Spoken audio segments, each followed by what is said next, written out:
with you. When I fall in love with you. I thought I'd have a bit of a change of scene here rather than be in front of the library all the time, bring some music into it. But this is the theme of what today's video clip is about.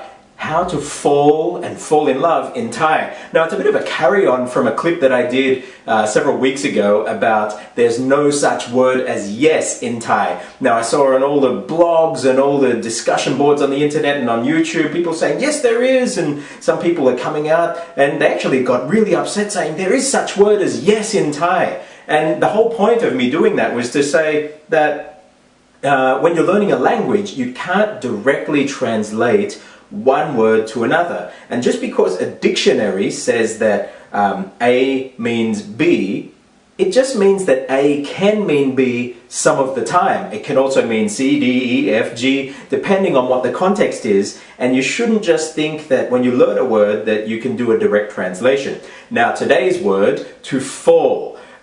This is a word that's commonly misused and mislearnt in Thai, and you can normally tell somebody's level of Thai by how they use the word fall, the way it would be used both in Thai and how they would interpret the different English meanings of fall into Thai. So normally there are several words that just have these instant translations. If you ask a Thai, what does long mean? Long, they'll say down. And what does pai mean? Pai mean go, go, so pai go, but it doesn't literally always mean to go. Pai, you could say gin pai lao, gin to eat, pai lao, lao already from the Chinese liao. Gin pai lao means I've eaten already. It doesn't mean eat go already. Okay, so you can't always directly translate one word from another just because in a dictionary it says that this is what this word means. Now, the word fall, first of all, that instant word that Thais would translate fall as, if you were saying, how do you say fall in Thai? The Thai person, their most instant response would probably be tok, tok, to tao, go gai, and it's with a low tone, tok. Now, fair enough, tok might mean to fall, but this, just picture this, this is what tok literally means. You've got here, tok, tok. So it's like a fall or release. So you could say something may have tok long ma, something had fallen down, say from a tree or from a table. Fair enough. But you can also say tok ngan, ngan. Ngan is work. Ngo ano ngan. Tok ngan means to fall away from work or to be released from work or to be unemployed. Tok ngan. You can say si tok. Si is a color. Si tok. The color has tok from the fabric, which means that the color has run. If the si tok, then the fabric becomes si, faded. You can have nam tok. Nam tok, nam, water, tok, to fall. So it could mean a waterfall, but it's also a euphemism for pig's blood. You have nam tok mo, it's a delicious pork dish with pig's blood, or you could say put nam tok in the noodles. You often see in the noodle carts in Bangkok or up country, and they'll have a little tin there filled with pig's blood that they pour into the noodles just before you eat them. Makes them really yummy. So that's another meaning for tok. Tok sawan, sawan, from the Sanskrit word swarga, and we have Suvarnabhumi airport. So sawan means heaven. Tok sawan means to fall from heaven. So nang fa, an angel, tok sawan, an angel fallen from heaven. Maybe somebody who is used to having all the best things in life and all of a sudden they've found themselves on the out and out. That's nang fa, tok sawan. And you can also tok nalok, narok from the Sanskrit word naraka, hell. Tok nalok means to go to hell, to fall into hell. So tok sawan and tok nalok both are not good things to happen to you. There's some of the meanings of tok, which are the normal initial translation from the word to fall. Now let's see how that fall would happen in English. Now,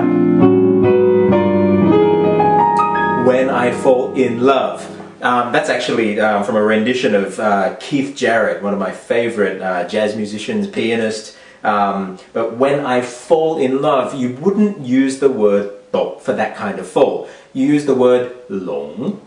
Long. Now you see that's ho, lo, ngo, and it's with a rising tone, long. That hor turns it into a high class, so it gets a rising tone. So picture this. This is the meaning of long. It's just a blind wandering about in a haze or a fog, not knowing where you're going, just blindly, aimlessly wandering. And so when you long rak, it can be translated into English as fall in love, but literally it's probably more like lost in love. But that's how it would be translated directly across. You can also say หลงทาง, หลงทาง. So a tang is a way or a road. So หลงทางmeans to be lost. When you're going somewhere and you get lost, you say you are หลงทาง. So that's one way of saying to fall in love or fall for something. Another way, if you're really going crazy about something, you can say you are 和. That's a low tone. And what actually means is almost like a sporadic fad, crazy about something. You're gung-ho about it for a period of time and then you drop it. So perhaps you've bought a new computer and you're using the computer and you don't sleep all night, but then after 1 or 2 days the novelty wears off and you go on to something else. You would call that 和. It's not really long. Long is more of like a committed, just totally being handed over to something. You can also be something crazy about something. So they're the feeling words of to fall for something. Let's have a look at some more of the physical things. Now this word, supposing you're running along and you fall over, that word there is lom.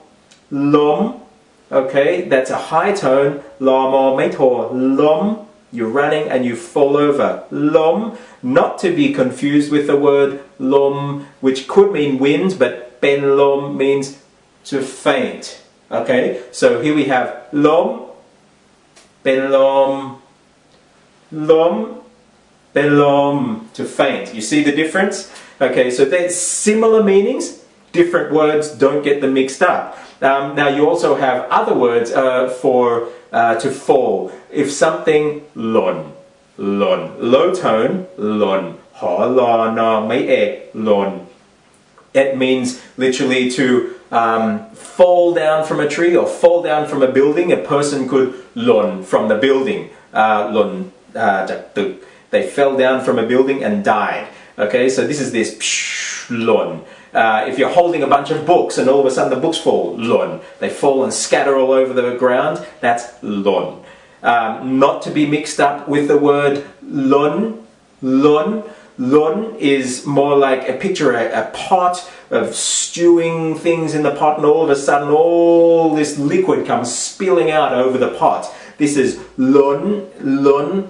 Okay, lon coming out of the pot, is spilling over. And if something's spilling, you probably also know the other word, ho.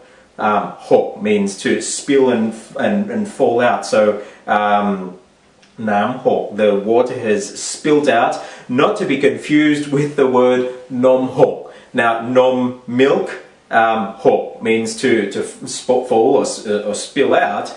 But nom hok is also a euphemism. In Thai, nom also has the other meaning of breasts. So nom hok is a word that if a woman is wearing a top with her too low cut and she's got a lot of cleavage there, or her breasts are hanging out, you'll often hear people just go, do nom hok. They're going because they say, look, the milk's spilling, but it doesn't mean milk, nom hok. It means that they're showing a bit too much cleavage there. Other words to mean fall, you have the word ruang. Now in the US they call the season autumn fall, and in Thai that season is called bai mai ruang. Ruang. Ra wa mai ek. Ruang. So ruang means to basically fall from its position, to detach and fall down. So when somebody loses hair, their pom luang, their hair falls out.